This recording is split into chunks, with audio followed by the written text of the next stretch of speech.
Среди вас есть те, которые уже по нескольку раз отправляетесь.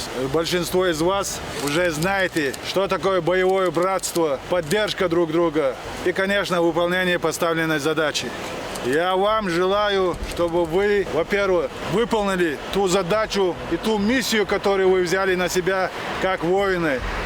И, конечно же, желаем, чтобы вы все вернулись домой живыми и здоровыми к своим семьям, к своим родителям. Низкий поклон вашим родителям, которые воспитали таких воинов, сынов. Бойцы, от вашего имени я хочу поблагодарить Общественный фонд имени первого президента Чеченской Республики и Героя России Ахмата Хаджи Кадырова, который с начала проведения СВО помогает нашим бойцам, воинам, которые исполняют свой воинский долг. Вот 2 месяца назад, мне исполнилось 18 лет, все, зов страны, и я здесь.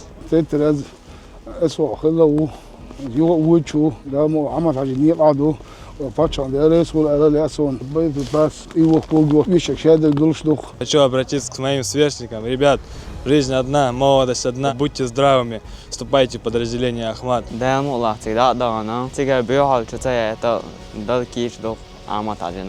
Узнал от своего близкого и решил пойти вот именно через Ахмат. Это для меня большая честь служить вместе с братьями-мусульманами. Инструкторы отлично, вообще ко всему прям все до мелочей.